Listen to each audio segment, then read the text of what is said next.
Good communication bridges the gap between confusion and clarity. It's such a fantastic quote. This underlines the importance of communication in today's life. Hi friends, I'm Anubhav from Hitbullseye, and today I'm going to talk about how communication is important and how do we develop communication skills. Listen to this video till the end where I give you a task that will actually help to improve your communication skills. Till then, let's go on to the journey of improving your communication skills. So first of all, what is the importance of the communication skills? Well, number one, it helps in the spread of information very efficiently amongst all the listeners. It shows that you have a clarity of ideas in your thoughts. It also builds trust between a speaker and listener. It is because when the listener is listening to what the speaker is saying, he starts feeling a connect between himself and the person who is speaking. It also develops a sense of belongingness amongst the two.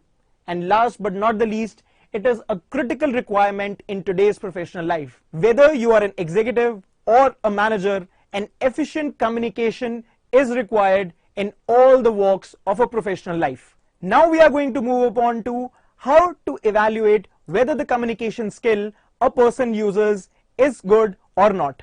So how do we evaluate the communication skills? Well, the communication skills are evaluated as the 7 C's of communication. They are: number one, clear. Whatever idea or thoughts you are projecting on the listeners, they should be crystal clear. Number two, concise. Instead of using too many words while you are speaking, your message should be concise and crisp. It should be said or written in such a fashion that the listener or reader understands the basic gist of the message. Number three, correct.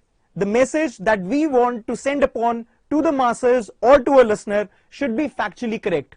Apart from being factually correct, it should also be devoid of any grammatical errors. Number four, complete. Once you're formulating any message, be very aware that the message that you are writing is complete in all the sense. Incomplete messages often lead to failures. Next, concrete. The thoughts that you are projecting upon the masses should be concrete. Courteous. Courteous as in the respect. While you speak, your voice should stay humble. Whenever you are talking to any subordinate, you should be aware that you don't sound any arrogance in your voice. Last but not the least is coherent, meaning that the message that we are sending should be understood very easily by the listener to which that message is intended upon. Now moving on to the very important aspect of today's discussion, that is how to improve the communication skills.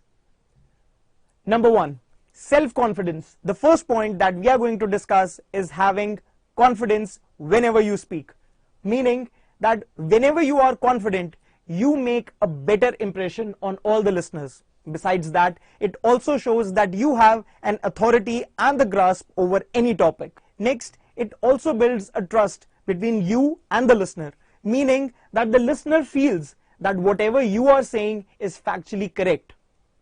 For that, you have to maintain an eye contact and have a good body posture. Last but not the least, to have a good self-confidence, you need to get rid of shyness. The next aspect is respect or courteousness. Always respect the opinion and ideas of the people to whom you are communicating. It might be a fact that the person may have a completely different idea or a view than you have. Even then, you have to respect it and you have to be an active listener while you are listening to it. Remember, communication is a two-way process. It is not going to be where you are always speaking and the person right in front of you is always going to listen. The roles may reverse as well. Forcing your thoughts on anyone in the end will lead to failure. And last but not the least, accept the views of others without any prejudice or bias. Considering every view to be important and every opinion to be heard, that are the qualities of a good communicator. Next point, active listening. So what is the difference between hearing and listening? Hearing is just an activity where different sounds reach your ear, whereas listening is an activity where you comprehend all those sounds. Active listening is required. Whenever you are listening to anyone speaking, you have to be very serious so as to understand whatever that person is saying. You need to avoid interrupting the speaker and let him finish whatever thoughts that he has in his mind. Focus on what others are saying rather than listening only to reply. And last, whenever it is a case that you are not able to understand anything what a listener has said, try asking him or her some questions.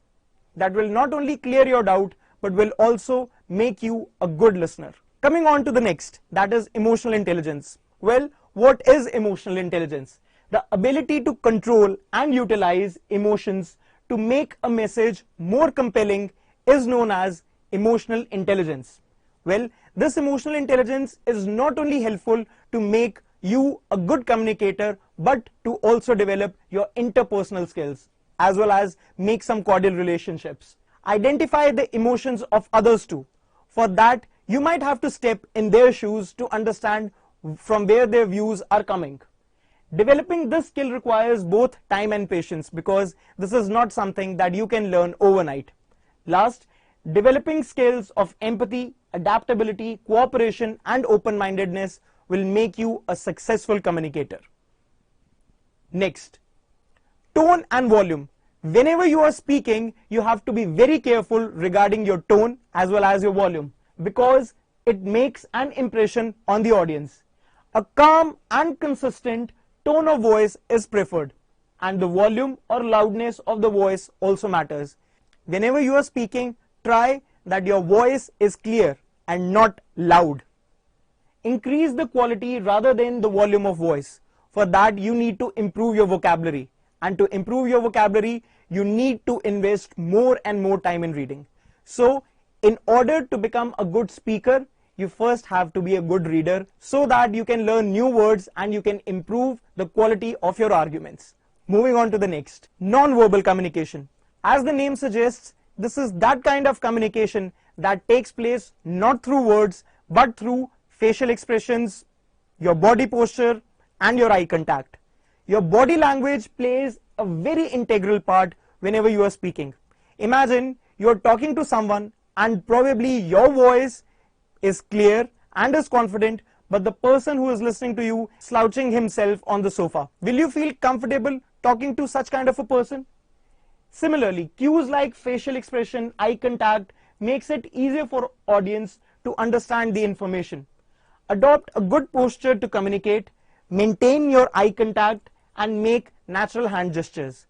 It is usually said by the top psychologists that when you are speaking and you use a lot of your hand gestures, that shows that whatever you are speaking is true and makes an instant connect with the audience. Moving on to the next, the feedback. The feedback as in the response that you get from the people with whom you communicate. Good communication always takes critical feedback in a positive sense. It is because learning is a continuous process. You might consider yourself to be a good communicator, but the opinions and views of others should be equally respected. Practice in front of a mirror or record yourself so that many times you can give this feedback to yourself for your improvement. And your listeners need to be prompted to share their thoughts. Whenever you are talking to your listeners, you can keep asking them questions so that they can also share their thoughts. Well, that was all for today. As I promised in the very beginning of the video, I'm going to give you a task that will help you to improve your communication skills. Try talking to a stranger every day. This will not only help to improve your confidence, but it will also help to improve your vocabulary, your change of tone as well as the pitch, and will also give you a clarity on how to talk to people. There are many audio platforms currently available, be it the Twitter Spaces or the Clubhouse, that will actually help you to improve your confidence and also participate in the group discussion. Be a part of that. That will help you in improving the way you interact with others. Well, that was all for today, friends. Also, if you want a video on some specific issue that you might be facing, please drop in the comment box below. I'll be coming with that video in few days. Till then, like this video, share this video amongst all your friends who are currently preparing for the personal interview rounds, and subscribe our channel. Stay tuned. Hitbullseye.